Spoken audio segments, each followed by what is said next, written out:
ça là. Allez, 10e prise. Bonsoir à tous et soyez bienvenus pour cette nouvelle review. C'est vrai que ça fait un moment qu'on n'avait pas eu. La dernière fois, c'était quand? C'était, ouais, sur la saison 3 des Mandalorian. Donc on se retrouve avec une nouvelle review Star Wars. Ouais, ça fait plaisir de retrouver ce format review qui m'avait tout de même assez manqué. N'hésitez pas à me dire si vous voulez d'autres reviews sur d'autres films que j'ai rattrapés, notamment le film Bean Armor. Donc n'hésitez pas à me le dire dans les commentaires. Bref, on va se retrouver avec sans doute le nouvel espoir pour Disney. Sa dernière chance de rédemption, sa dernière chance de récupérer un peu de pognon.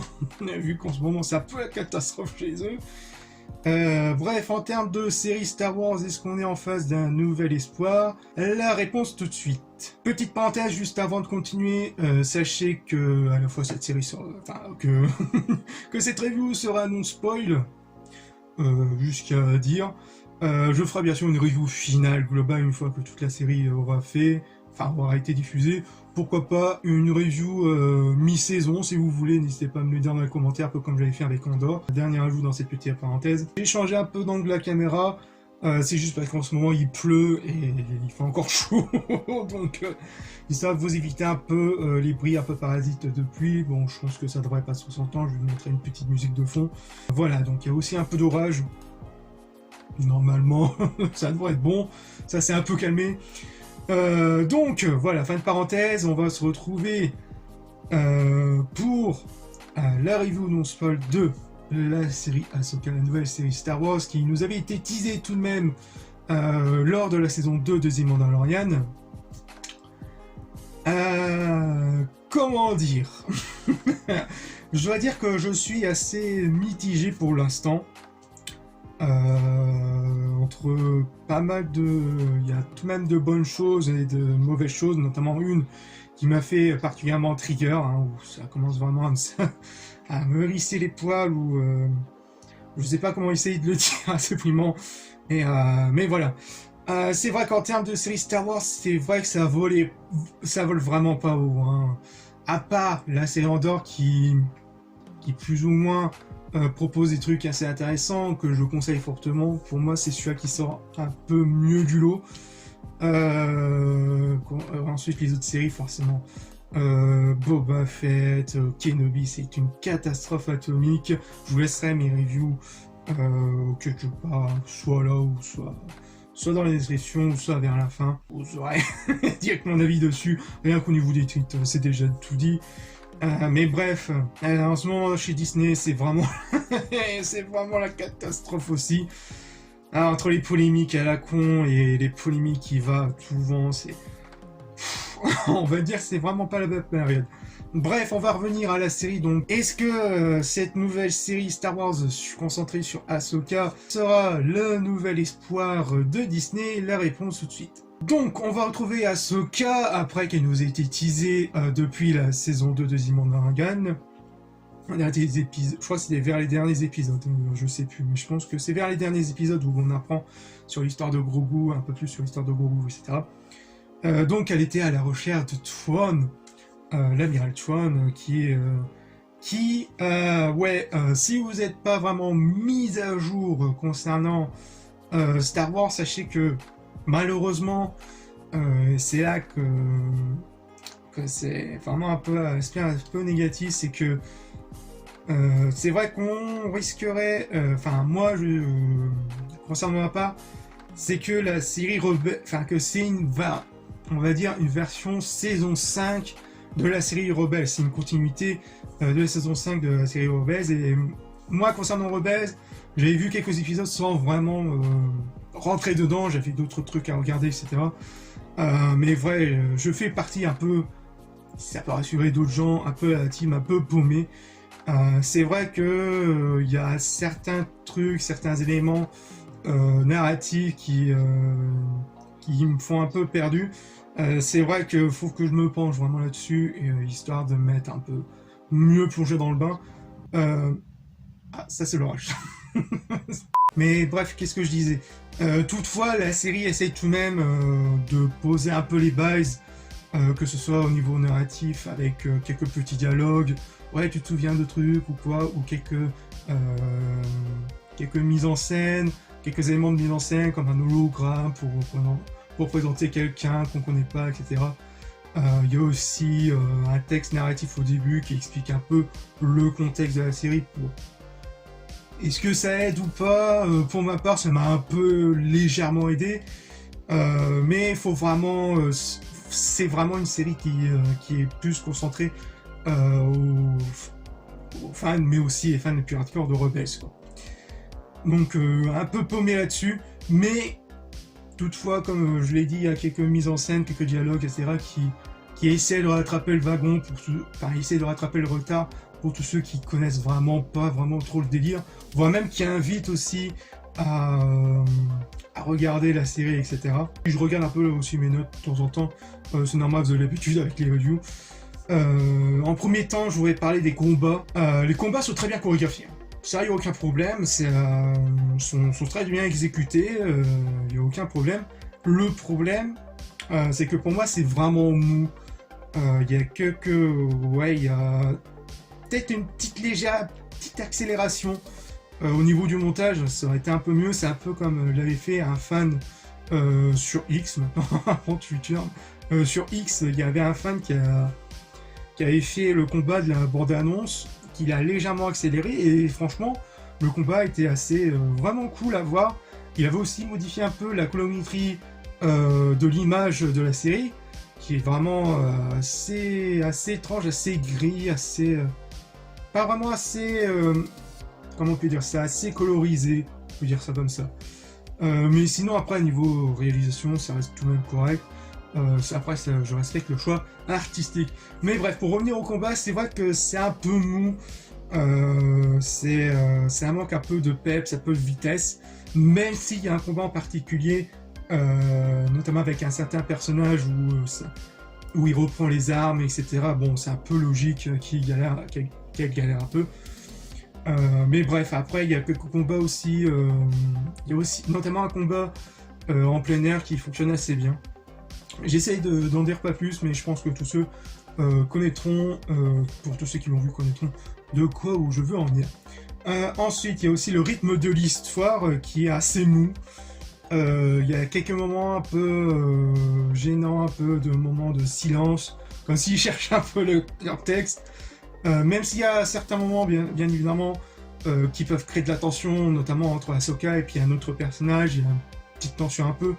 Mais au niveau de la mise en scène, c'est vraiment un peu mou.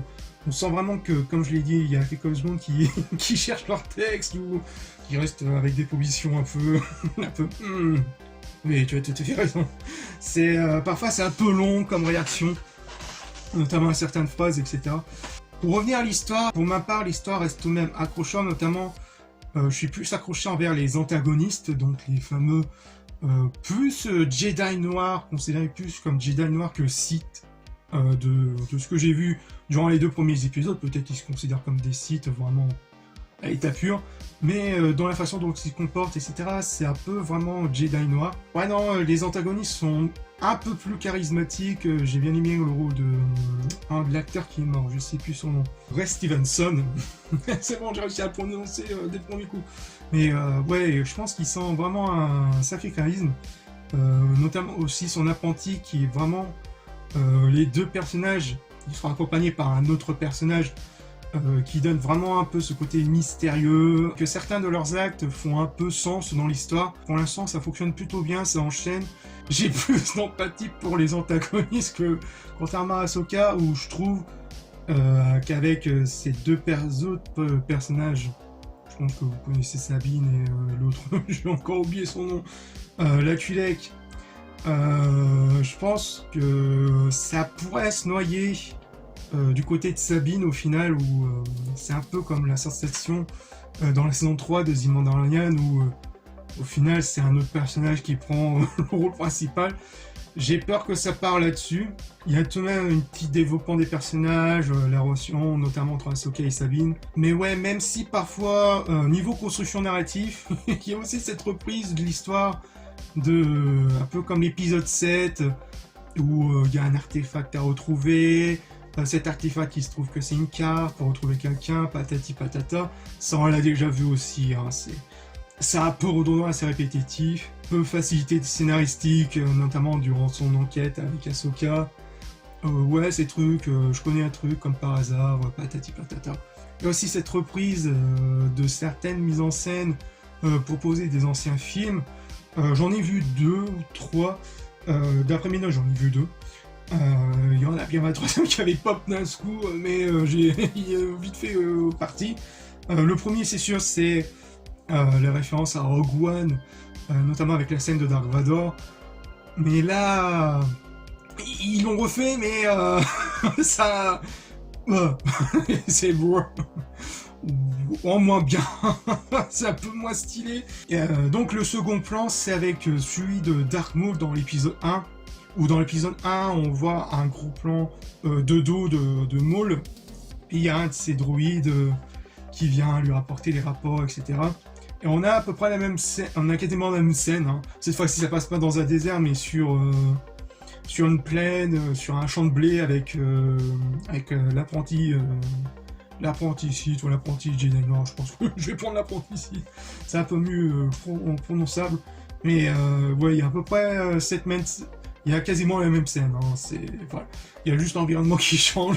Mais voilà, il y a quelques petits copiés. Je pense que le troisième, j'essaierai de le retrouver dans ma tête. Mais il y en avait un troisième. Merde. Après, si je peux rajouter un autre point, c'est bien sûr le côté effets spéciaux qui fonctionne aussi bien le café. Hein. Franchement, il y a... Même si parfois il y a quelques fonds verts qui se voient un peu, mais sinon dans la globalité, que ce soit au niveau spatial, ça reste tout de même assez propre, c'est assez... Franchement, j'ai rien à dire, c'est assez correct, c'est assez correct. La réalisation, tout comme, qui est accompagnée par une réalisation assez correcte, qui beaucoup que Obi-Wan au niveau du montage aussi, c'est... Oh la vache. Mais enfin bref, c'était beaucoup mieux, c'est beaucoup mieux soigné, on peut dire ça comme ça. La musique pas vraiment marquante, en tout cas du moins les 2 premiers épisodes, c'est plus des musiques de fond sonore qui fonctionnent assez bien avec le sound design, avec de nouveaux sound design de Lucasfilm qui se marre assez bien, mais vraiment il n'y a pas de musique assez vraiment marquante, même s'il y a la musique, d'introduction de Sabine sur l'air d'autoroute qui reste toujours... il y a personne, il y a quasiment personne. Enfin, la première fois qu'on va à l'autoroute, il y a personne normal parce qu'il y a une cérémonie. Mais au bout de je sais plus combien de temps, l'autoroute est toujours... je sais pas s'il y a des heures ou quoi, mais enfin bref. Pour revenir à la musique, ouais, il y a peut-être cette musique-là qui sort un peu du lot, mais globalement, la musique m'a pas forcément marqué. Après, on verra sur les autres épisodes, bien évidemment. Sur comment ça va se passer, etc. On va arriver forcément à la partie qui me fait un peu trigger, qui commence vraiment à me saouler. C'est vraiment la partie faux suspense du truc, c'est où la mort n'existe plus, où vraiment on est vraiment dans l'ère Disney, bisounours, où plus personne ne meurt. Ils nous ont fait le même cirque avec, notamment avec Obi-Wan Kenobi, où là c'était un festival, tu te fais transpercer par un sabre laser, tu ne meurs plus, tu reviens à un petit pansement mercurochrome, ça passe nickel. Là ils ont fait le coup avec l'épisode 1, fin d'épisode 1. En plus elle prend en plein bide, hein, mais... ça me saoule. Mais bordel, je vais me calmer, je pense que j'en ai déjà dit sur Obi-Wan Kenobi, mais... faux suspense, mais qu'on devine assez facilement que le truc allait survivre. Voilà. Où plus personne ne meurt, ça, rien que là, pour moi, c'est déjà un signe de carton rouge. Voilà, donc si je devais en conclure, pour l'instant, je reste assez mitigé. Enfin, il y a tout de même quelques éléments de l'histoire qui me restent accrochants, notamment l'histoire qui tourne autour des antagonistes, qui est assez bien écrit, qui reste tout de même assez cohérent. On va voir qu'est-ce que ça va donner. Même si je pense que les combats resteront assez mous, hein. Je pense que c'est aussi un petit problème, alors que pourtant les chorégraphies de combat sabre laser sont assez bien faites. Mais voilà, on va voir qu'est-ce que ça va se passer par la suite. Pour l'instant, je reste assez sceptique, assez mitigé. Je sais que je me fais encore passer pour un aigri, mais je suis comme ça, et pour ma part, je pense que j'en ai assez ras le cul de Star Wars. Je pense que j'en ai limite à l'overdose. On va voir ce que ça va donner avec Ahsoka par la suite. Peut-être on va être en grande surprise, hein, j'espère. Je ne souhaite que ça, que d'être surpris comme pour la série Andor. Je pense que j'en ai tout dit. S'il y a d'autres éléments, je dirais peut-être sans doute avec le Nicolas du futur, avec la chaleur, je pense que non. Voilà, donc n'hésitez pas à me dire ce que vous en avez passé dans les commentaires, hein, avec des avis sur spoil, sinon d'essayer de spoiler, mais avec des petits points plus en dessous. Ah, trouver une technique pour éviter les spoils. Voilà, donc j'espère que cette review vous aura plu. N'oubliez pas de liker, commenter, partager, et on se retrouve pour de futures vidéos. Peace.